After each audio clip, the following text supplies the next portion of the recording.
और ये लोकतंत्र के लिए ये ठीक नहीं हो रहा है। और इस मामले को मैं ये समझती हूँ कि बहुजन समाज पार्टी नहीं, पूरा विपक्ष, पूरा अन्य पार्टियां भी इस मामले को जरूर गंभीरता से लेंगे, नहीं तो लोकतंत्र नाम की चीज अपने इंडिया में रहेगी नहीं।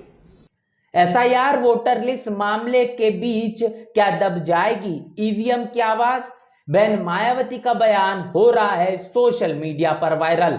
जी हां दोस्तों, आपने बिल्कुल सही सुना। मैं हूं पराग महेंद्र, आप देखना शुरू कर चुके हैं नेशनल चौपाल। पूरे देश में इस वक्त विपक्ष दिल्ली के सड़कों पर नजर आ रहा है, जिनका ये साफ तौर पर कहना है कि वोट चोरी हो रही है और ये वोट चोरी में सबसे बड़ी मदद ये इलेक्शन कमीशन के जरिए होते हुए दिखाई पड़ रही है। और इसके खिलाफ दिल्ली की सड़कों पर 300 से अधिक राज्यसभा और लोकसभा के सांसदों को आपने देखा, जिनके माध्यम से बैरिकेडिंग को तोड़ा गया और मीडिया से बातचीत के दौरान ये बार बार बात कही गई कि वोट चोरी हो रही है। और इसका खुलासा भी राहुल गांधी ने एक बड़ी प्रेस कॉन्फ्रेंस के जरिए किया गया। उसके बावजूद भी इलेक्शन कमीशन ये कहता हुआ नजर आ रहा है कि किसी भी तरीके से वोटर लिस्ट में कोई गड़बड़ी नहीं है। और इतना ही नहीं, तो ये भी बात कही जा रही है, जब बात सुप्रीम कोर्ट के माध्यम से पूछी जाती है कि हमें किसी भी तरीके से कोई सवाल का जवाब देना नहीं है, हमारे पास कोई जवाब नहीं है।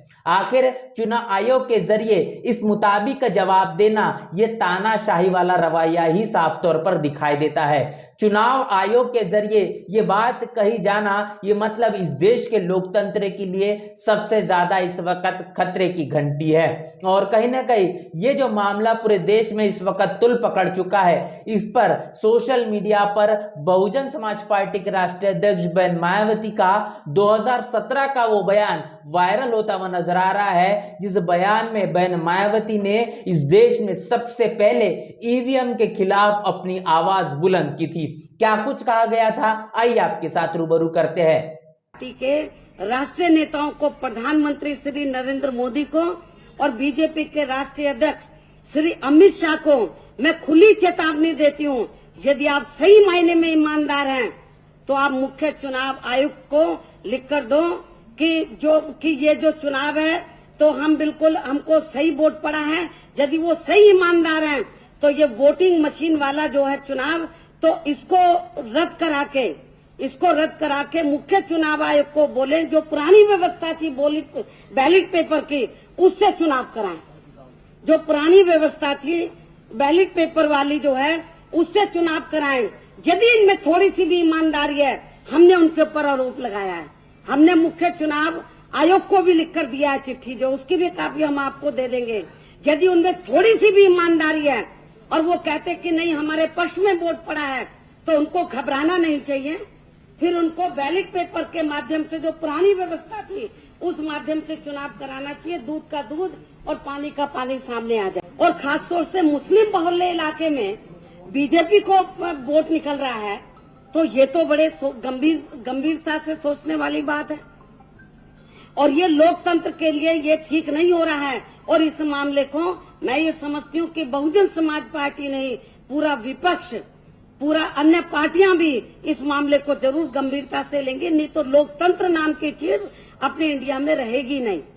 तो जैसा कि आपने वीडियो में साफ तौर पर देखा, बहुजन समाज पार्टी के राष्ट्रीय अध्यक्ष बहन मायावती के जरिए 2017 में ही ये बात सबसे पहले कह दी गई थी कि ईवीएम में धांधली हो रही है और ईवीएम के आधार पर नहीं तो बैलेट पेपर के आधार पर चुनाव होना चाहिए। उसके बाद ये बात ईमानदारी से भारतीय जनता पार्टी कहे कि हमने पारदर्शिता के आधार पर चुनाव जीता है। अगर ईवीएम को बदलकर बैलेट पेपर के आधार पर चुनाव होता है तो भारतीय जनता पार्टी ये चुनाव बिल्कुल भी नहीं जीत पाएगी। ये बड़ी बात बहन मायावती के जरिए कही गई थी। आप इस बात की कल्पना करिए कि एसआईआर जो बिहार में हो रहा है, उस एसआईआर के जरिए तकरीबन 65 लाख वोटों को काटने की बात हो रही है, जिसमें दलित, आदिवासी और पिछड़े मौजूद है। ये विपक्ष बार बार इल्जाम लगा रहा है। आखिर जिस मुताबिक इस देश के अंदर बाबा साहब ने वोट का अधिकार दिया, लेकिन उस वोट के अधिकार को जिस तरीके से चुनाव आयोग और तमाम राजनीतिक पार्टियां जो सत्ता में बैठी हुई है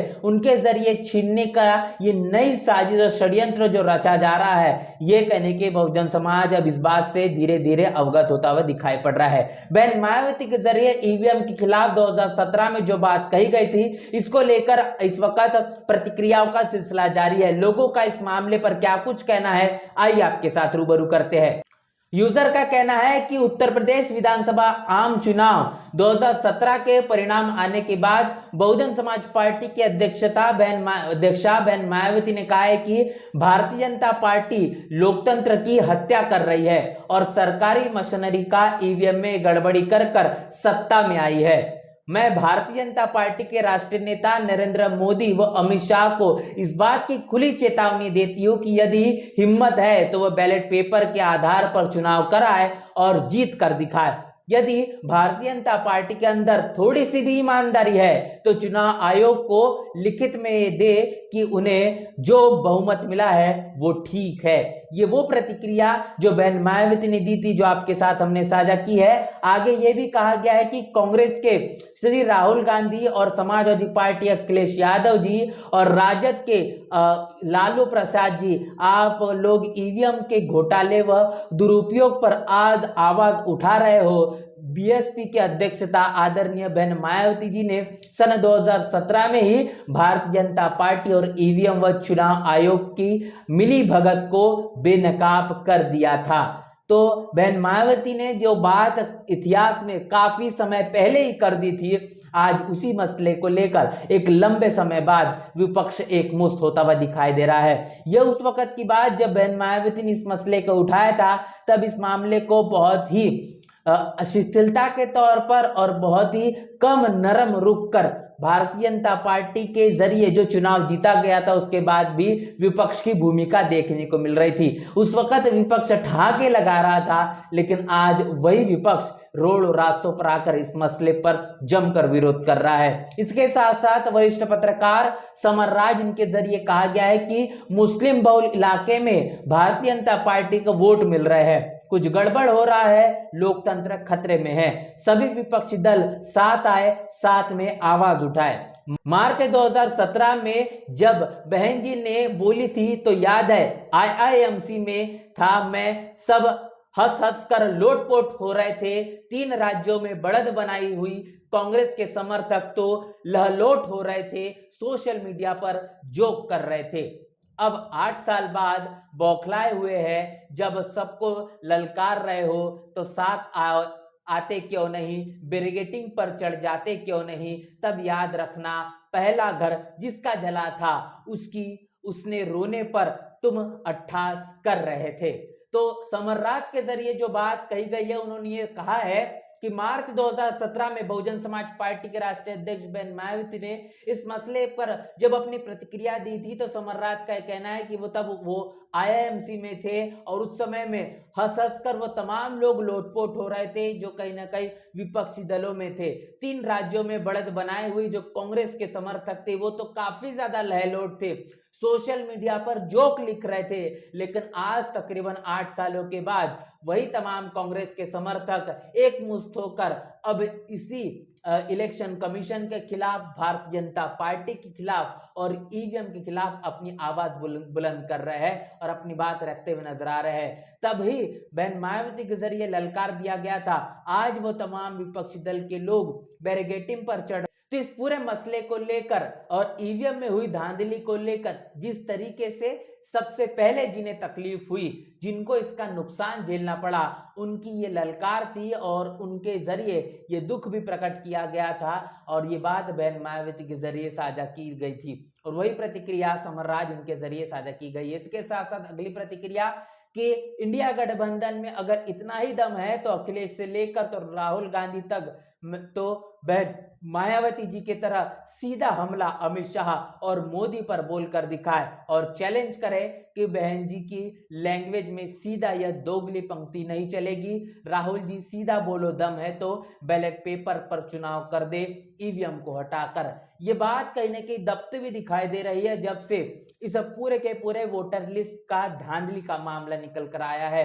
मसला ये नहीं है कि वोटों की चोरी हो रही है, मुद्दा ये है कि ईवीएम को बदलकर बैलेट पेपर के आधार पर ही चुनाव होना चाहिए और उसमें सख्ती के आधार पर पारदर्शिता के अनुसार कैसे चुनाव प्रक्रिया हो, इसके लिए शासन और प्रशासन ने मुस्तैदी से अपना काम जारी रखना चाहिए।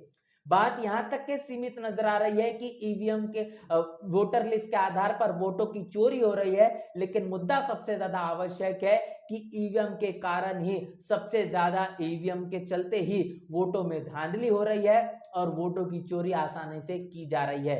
ईवीएम को हटाने की बात दब चुकी है और वोटर लिस्ट में कहीं न कहीं गड़बड़ी हो रही है, ये बात इस वक्त सुर्खियों में जारी है। इसके साथ साथ अगली प्रतिक्रिया ये आपके साथ रूबरू करेंगे कि मुस्लिम बाहुल क्षेत्र में भाजपा का वोट निकलना गंभीरता से सोचने की बात है। अमूमन तौर पर यह देखने को मिलता है कि जो मुस्लिम बाहुल क्षेत्र है उन तमाम क्षेत्रों में भी भारतीय जनता पार्टी की बढ़त नजर आती है और जीत भी दिखाई देती है। ईवीएम में गड़बड़ी भारतीय लोकतंत्र के लिए शर्मनाक व बड़ा खतरा है। ईवीएम के आधार पर इसी मुताबिक अगर चुनाव होते चले, भविष्य में लोकतंत्र कहीं न कहीं पूरी तरीके से खत्म होता हुआ नजर आएगा। लोगों को इस चुनाव प्रक्रिया में तनिक भी विश्वास बरकरार नहीं रहेगा और ये ईवीएम के लिए सबसे बड़ी खतरे की घंटी होगी। इतना ही नहीं तो ईवीएम में गड़बड़ी भारतीय लोकतंत्र के लिए शर्मनाक का ये तो बड़ा खतरा होगा ही। साथ ही ये बात बहुजन समाज पार्टी ने नहीं बल्कि पूरा विपक्ष जिसमें कांग्रेस, सपा, राजद, डीएमके, टीएमसी आदि अन्य पार्टियां इसे गंभीरता से ले। यदि विपक्ष कांग्रेस, सपा, राजद, टीएमसी, डीएमके आदि पार्टियां ईवीएम या कई गड़बड़ी और मुस्लिम बाहुल इलाकों में भारतीय जनता पार्टी का वोट निकलना को गंभीरता से नहीं लेती तो आने वाले समय में भारत में लोकतंत्र नाम की कोई चीज नहीं बचेगी। ये बात कितनी ज्यादा आवश्यक है, कितनी ज्यादा गंभीर है, आप समझ चुके होंगे। अब कहीं न कहीं बहन मायावती के जरिए 2017 में जो बात कही गई थी उसको लेकर अब इस वक्त कहीं न कहीं विपक्ष अपनी बात साझा करता हुआ नजर आ रहा है। उसको अब सबसे पहले वोटों की चोरी के साथ साथ ईवीएम को बदलकर बैलेट पेपर के आधार पर चुनाव होना चाहिए। इसी मसले पर कहीं न कहीं चुनाव आयोग पर इस वक्त दबाव बनाना होगा, तब जाके ही ये जो गड़बड़ी बिहार के विधानसभा चुनाव के पहले एसआईआर के चलते हो रही दिखाई दे रही, जहां पर 65 लाख वोटों को काटने की बात चल रही है। ऐसे में ये तमाम प्रक्रिया पूरे देश में लागू की जाएगी और सबसे ज्यादा इसका नुकसान उन तमाम बहुजन समाज से होगा जो कहीं इस देश के अंदर 90% आबादी रखते हैं, जिनके पास सबसे बड़ा वोटों का अधिकार है। आज उनसे बेरोजगारी, महंगाई, भूखमरी, अनेकों प्रकार की जो ज्वलंत समस्याएं बनी हुई है, एक ही अधिकार उनके पास बचा हुआ है, वो है वोट का अधिकार। अगर ये वोट का अधिकार भी बहुजन समाज से छीन लिया जाएगा तो बहुजन समाज को उसी गुलामी में फिर एक बार धकेल दिया जाएगा जो मनुस्मृति के आधार पर इस देश में कहीं न कहीं लागू थी। इस पूरे मसले को लेकर बहुजन समाज क्या एकमुश्त होगा और बहन मायावती के जरिए तमाम जो बातें कही गई थी उसको क्या गंभीरता से लिया जाएगा, ये तो वक्त ही बताएगा। इस पूरे मसले को लेकर आपकी क्या राय है, आपकी क्या प्रतिक्रिया लेकर कमेंट बॉक्स में जरूर बताएं। बने रहे नेशनल चौपाल के साथ, मिलते नए वीडियो में, तब तक के लिए जय भीम, जय। बहुजन समाज की हर खबर पाने के लिए चैनल को सब्सक्राइब करें, लाइक करें, शेयर करें। नेशनल चौपाल को बचाने के लिए ज्वाइन बटन क्लिक करके चैनल की सदस्यता लें और चैनल को आर्थिक मदद करें।